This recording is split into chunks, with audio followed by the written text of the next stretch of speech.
Bonjour les amis, bonjour tout le monde. Bah, est-ce que le son il est bon? Parce que là je suis en plein air, hein. Est-ce que le son il est bon? Est-ce que vous m'entendez bien? Parce que je suis en plein air. Est-ce que vous m'écoutez? Est-ce que le son il est bon? Est-ce que le bruit des oiseaux? Voilà, est-ce que ça va? Bonjour beaucoup Serge. Merci beaucoup Serge, tant pour moi. Merci beaucoup Serge. Serge Branco, nanana. Bonjour mon grand. Est-ce que le son il est bon? Est-ce que vous m'entendez bien? Est-ce que avec le fait que je sois en plein air, je suis à la véranda, est-ce que vous m'entendez bien?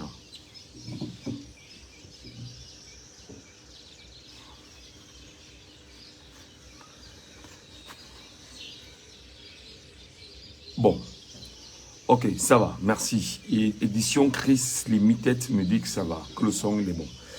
Ok, bonjour tout le monde et soyez les bienvenus dans ce live que je vous ai annoncé ce matin exactement à 8h, c'est avec les 8h04 déjà. Et nous avions, je vais dire ici, passé une journée extraordinaire hier. Et nous avions vécu un moment formidable avec le meeting de Paris où on a rencontré bien sûr le professeur Maurice Kamto, où des gens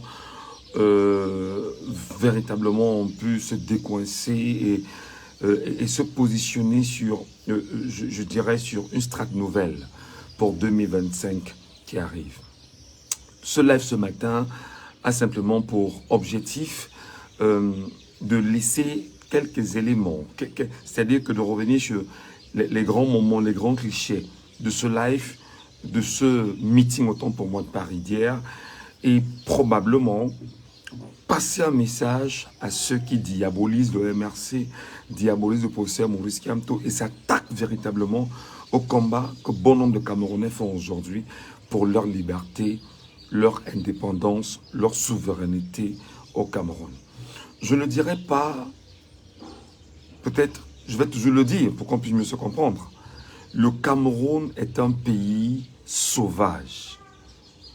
Le Cameroun est un pays sauvage. Quand je dis sauvage, on me demandera, mais tu parles au Cameroun. Et que, oui, tu y es d'ailleurs. À tout moment, comment peux-tu dire que c'est un pays sauvage? Je dis c'est un pays sauvage parce que il suffira qu'à la fin d'un live comme celui-ci, que je sois interpellé. Et on a qui m'ont dit une fois, ben on a l'impression que c'est pour toi une ambition que tu es en train de nourrir. Non, je ne nourris aucune ambition, mais il est simplement de mon droit en tant que citoyen, de mon devoir en tant que citoyen, et surtout de ma position de journaliste pour pouvoir effectivement dire des choses qui peuvent aider le grand peuple camerounais. Le Cameroun est un pays sauvage parce qu'effectivement le Cameroun a hérité, et je le dirai tout le temps, de la France, la sauvagerie, la barbarie, tout ce que vous pouvez imaginer comme tuerie, le règne de la terreur, le règne du mensonge, le règne de la manipulation, le règne du vol, le règne de l'esbrouf, le règne de l'escroquerie, c'est-à-dire le règne de la fémania. Le Cameroun est un pays sauvage. On ne peut pas avoir un pays sauvage et croire qu'en interne, nous aurons des êtres raisonnés. Je reprends. On ne peut pas avoir un enclos colonial sauvage et croire qu'en interne, ceux considérés comme étant des esclaves seraient des gens raisonnés. Pour une simple raison. Il y a dans l'enclos colonial ceux qui maintiennent leur position autour de l'enclos colonial. Tous sont des sauvages. Tous, c'est des personnes malades. Des personnes dont la psychologie, la moralité et l'humanisme n'ont plus de place chez eux. Tout ce qui les intéresse, c'est de répondre effectivement aux injonctions d'un gourou blanc, d'un gourou importé, d'un gourou occidentalisé, pour au mieux avoir une position dans l'enclos colonial et maintenir leurs compatriotes comme étant des esclaves en leur renvoyant permanemment l'éducation de la sauvagerie. Sauvagerie, effectivement, c'est tout ce qu'on connaît aujourd'hui. Les tueries n'en plus finir. Les assassinats n'en plus finir. Sauvagerie, effectivement, sur Loka Martinez Zogo, c'est une sauvagerie, c'est une boucherie humaine. Et c'est exactement ceux qui sont autour de l'enclos colonial qui sont impliqués dans cette histoire. Le but pour eux, c'est de vendre la sauvagerie. Donc l'État est un État sauvage. Et en interne, vous avez des acteurs sauvages qui, entre eux désormais, s'entretuent, s'entrechoquent, s'entreclashent avec un objectif de promouvoir ce que leur enseigne, leur bourreau qui gère l'enclos colonial, la sauvagerie. Il est donc important de prendre conscience de la position de sauvage du point de vue de la psychologie, du point de vue des faits, du point de vue de tout ce que nous traversons aujourd'hui. Pour intégrer une seule chose, il faut sortir de la barbarie, il faut sortir de la sauvagerie pour se placer effectivement dans l'ère d'une prise de conscience ou encore dans l'ère du modernisme. Il faut sortir de tout ce qui est sauvage pour se replacer dans ce qui est logique, ce qui est moral. Et ce qui est curieux, c'est de comprendre aujourd'hui et de voir des compatriotes qui refusent complètement de se prendre très au sérieux et de dire, au regard de ce que nous avions vécu pendant 108 ans, n'y a-t-il pas lieu maintenant de changer de paradigme mental, de paradigme sociétal, de paradigme politique et de repenser à une nouvelle ère qui nous permettra de mieux nous situer et en faire un héritage radieux pour les générations à venir? Je voudrais ici, très humblement, saluer les discours forts que nous avions eus hier à Paris. Le premier discours fort que j'ai eu hier à Paris, c'est bien sûr le discours du professeur Abba Oyono. Abba Oyono, hier, a renvoyé un message extrêmement puissant au peuple camerounais, en lui rappelant qu'il est le souverain. Je ne sais pas si les gens ont compris ça hier. Abba Oyono, le professeur Abba Oyono, un autre érudit de droit, ayant pris part au meeting de Paris hier, rappelle exactement aux Camerounais que le souverain, c'est le peuple. Et si on lui vole ce qui lui est propre, alors en tant que souverain, il a la possibilité d'utiliser sa légitime défense. Est-ce que les gens comprennent ce que veut dire légitime défense? C'est-à-dire que tu as ta maison, tu es chef de famille chez toi. Et tu es chef de famille chez toi et il y a le voleur qui vient chez toi se faire tes enfants ou bien se faire des choses chez toi. Parce qu'en réalité, l'ordre aurait établi que si tu attrapes un voleur chez toi, renvoie-le effectivement au commissariat. Et quand tu le renvoies au commissariat, là-bas, on dit présomption d'innocence. Il n'y a pas suffisamment de preuves, on le relâche et il revient au lendemain. Et justement, en perdant de vue que non seulement tu as un domicile, tu as un titre foncier et tu payes tes taxes foncières annuellement et que tu as toutes les données citoyennes pour pouvoir te retrouver dans cette situation, à un moment donné, si le voleur revient 2-3 fois, tu dois utiliser ta légitime défense. Dire que le voici chez moi et je finis avec lui, comme qui dirait, simplement. On est donc dans une logique là présentement où le peuple doit se rendre compte et doit prendre conscience qu'il est 30 millions de personnes. Je ne sais pas si le chiffre fait peur ou le chiffre est bien intégré par des gens. Le peuple est 30 millions. Le peuple est 30 millions minimum de personnes. Donc, le professeur Abba Yono transmet donc un message hier au peuple camerounais en lui disant: prends ta légitime défense si on te vole ce qui t'est propre. Le professeur Abba Yono transmet un message puissant hier au professeur Maurice Kamto. Il lui dit exactement: sauve le peuple supplicié du Cameroun.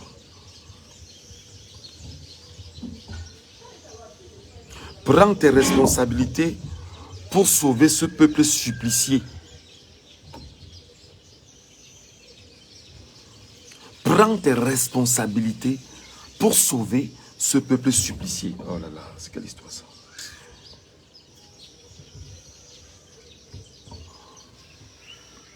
Il lui transmet le message. Il lui transmet le message et transmet par ailleurs le message aux Camerounais en leur disant: voici pour vous, voici entre vos mains, votre Jésus politique en fait. Si vous ne lui donnez pas l'occasion de faire ce qu'elle a de faire pour le bien collectif et non individuel, ils vous ont dit, vous aurez encore au moins 50 ans de souffrance. Ils sont allés plus loin hier. Ils ont fait savoir justement que le combat que nous devons mener, que nous menons, n'est pas le combat d'une personne. Et je voudrais humblement saluer le professeur Maurice Kamto pour cette expression. Il dit que le combat n'est pas le combat d'une personne. Le combat, c'est le combat de tout le monde. Tout le monde. Mais est-ce que les gens ont compris ça hier? Est-ce que les Camerounais ont intégré cette formule? Ce n'est pas le combat d'une personne. Ce n'est pas le combat d'un groupe de personnes. C'est le combat de tout le monde.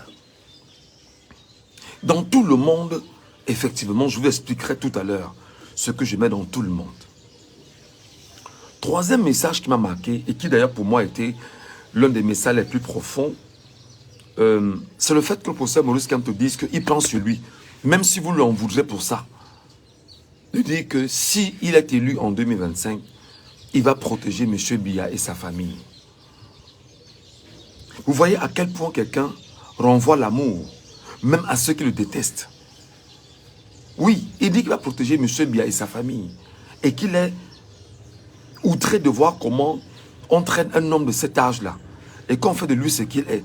Quoi qu'il ait fait, on ne doit pas le traiter ainsi. Il est en train de baliser le chemin pour ceux qui viendront après M. Biya. Pour dire, pour l'honneur d'un pays, on ne chiffonne pas son dirigeant. Quoi qu'il ait fait, et même ceux qui viendront après, on ne devrait pas les chiffonner. Il leur a dit, simplement et très clairement.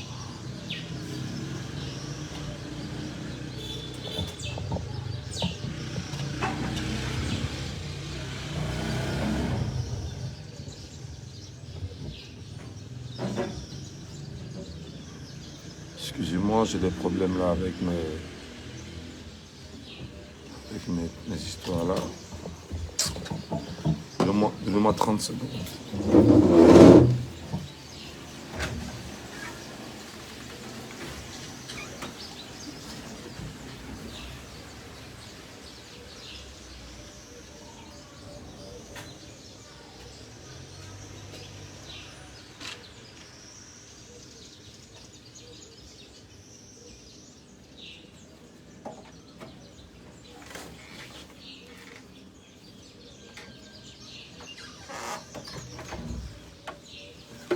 Excusez-moi.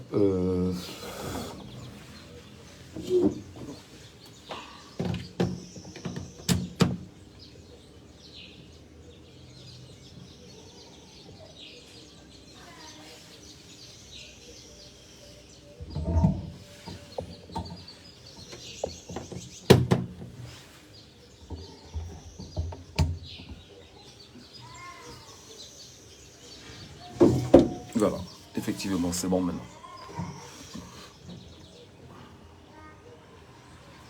Donc, il fait savoir que même si M. Biya, pour tout ce qu'il a fait, pour tout ce qu'on lui reproche, Si lui, Maurice Kamto, vient à être élu président de la République, il va lui donner l'occasion d'aller se reposer et de le protéger. Je ne sais pas si les gens ont intégré la profondeur de ce message hier. C'est-à-dire que un homme à qui on reproche des boucheries humaines, des cas sont légion, 2008, tout est encore clair pour 2008. Un homme à qui on reproche effectivement une certaine gabégie. Un homme à qui on reprocherait certaines complicités, on va dire, avec certains hauts commis de l'État. Les livres, les écrits, les témoignages, les gens sont là. Maurice Kamto dit qu'il ne vient pas effectivement en tant que... Il ne vient pas dans la vengeance.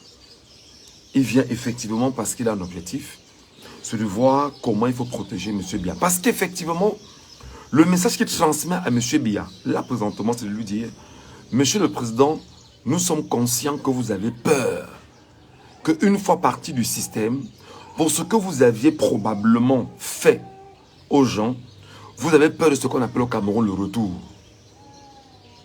Et c'est pourquoi, à votre âge, au lieu de vous reposer, vous vous maintenez bien sûr à cette position pour une simple raison, vous protégez du retour.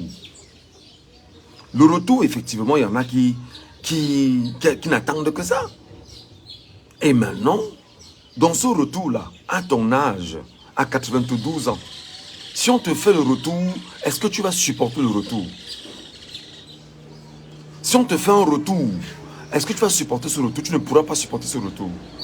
Et c'est la raison pour laquelle tu engages donc tes acteurs autour de toi, les Paul Atanganji, les Motazé, les Ngongo, les Ayolo, et tous ceux qui sont autour de toi. L'objectif en réalité, c'est de te garder pour qu'il n'y ait pas de retour. C'est de te donner une position pour qu'il n'y ait pas de retour. Ce n'est pas tant le pouvoir. Parce que, humainement parlant, tu es fatigué.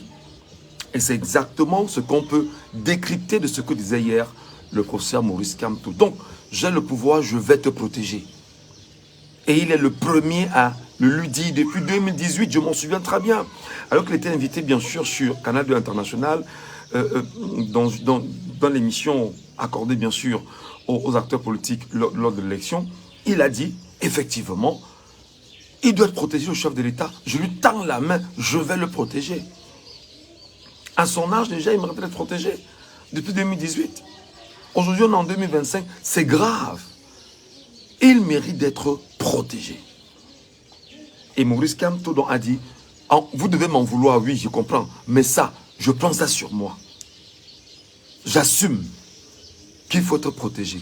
Et qu'est-ce qu'il vous transmet donc comme message? Il vous dit qu'à travers ce comportement, demain, ça peut ne pas être lui, Maurice Kamto. Ça peut être un tout autre acteur politique. On ne doit pas le traiter et on doit éviter d'avoir des retours parce que ça ne plaît pas aux yeux du monde de voir comment on peut traiter méchamment un homme qui aurait fait du mal aux autres. La conscience est une chose qui est... Peut-être d'autres ne prennent pas conscience du poids de la conscience. Prendre conscience du poids de la conscience ou de la prise de conscience. Quand on sait effectivement qu'il y a eu des erreurs, chaque jour on dort, on a des remords. C'est une prison humaine. On n'a pas... L'âge de M. Biya n'est plus un âge où il doit se reposer. Et justement, l'acteur politique de l'opposition le plus influent au Cameroun hier, à Paris, lui a à nouveau tendu la main. Mais seulement en tendant la main, il a dit oui. Il ne faut pas que se passe du temps la main que vous estimez que ceux qui auraient posé des actes malsains doivent aussi être exemptés de leurs actes. Non. Et c'est pourquoi moi j'ai dit hier, et j'ai encore dit ce matin, même quand quelqu'un m'a dit qu'il prend beaucoup de risques, on ne peut pas oublier Atanganji. On ne peut pas oublier Atanganji. On ne peut pas. Faux observateur Transparency International. Comment tu vas sortir ça de la tête des gens pour Atanganji? Comment tu vas amener les gens à oublier les faux observateurs de Transparency International que tu as ramenés au Cameroun en 2018? Comment vas-tu, justement, pour le directeur de la CRTV de 2018, retirer des têtes des gens que tu étais complice d'un mensonge vis-à-vis, bien sûr, du peuple camerounais en acceptant que des faux observateurs Transparency International viennent sur la Chia TV manipuler l'opinion publique. Comment vas-tu? Donc, on peut pardonner à M. Biya, mais il y a des gens autour qu'on ne pardonnera pas. Il y a des gens autour qui vont exactement nous dire ce qui s'est passé. Et je pense que il a bien sûr dit qu'il sait qu'au sein du régime, il y a des radicaux et des extrémistes qui pour eux, ils ne pensent pas un tant soit peu la perte du pouvoir. Et dans ce narratif qu'il a apporté hier, ces deux éléments m'ont marqué. Donc premièrement, il faut protéger M. Biya. Il faut donc rappeler à M. Biya que Maurice Kamto lui dit, encore, je te tends la main une deuxième fois. Je te tends la main une deuxième fois. Il faudrait que tu trouves le moyen de te libérer. Et moi, je vais te protéger. Et ce sera effectivement dans la logique qu'il a toujours proposée, par les unes et dans la paix. Par les unes et dans la paix. C'est-à-dire que sans qu'il y ait des fusions de langage, sans qu'il y ait des fusions de sang, on n'en a pas besoin. Il faut simplement accepter que voilà, le poids de l'âge, le poids du temps, le poids de tout ce que tu as fait, et même le retour donc, que tu évites, on va te permettre justement d'avoir une sortie honorable. Si tu as besoin des obsèques nationaux, on va te les donner le moment venu. Mais simplement, libère le plancher et donne la possibilité au Cameroun de s'émanciper, de grandir, de se développer. Voilà le message profond qu'il a transmis hier. Il va renchérir en disant aux Camerounais que voilà, pour ceux qui peuvent encore le faire, allez vous inscrire sur les listes électorales parce que les délais sont comptés.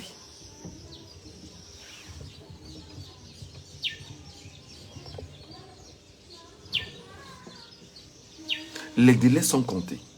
Allez bien sûr le faire. Si vous parvenez à vous inscrire, ce serait une très bonne chose. Allez gonfler les rangs. Allez, soyez plus que jamais nombreux. Non seulement Maurice Kamto a dit ce qu'il a dit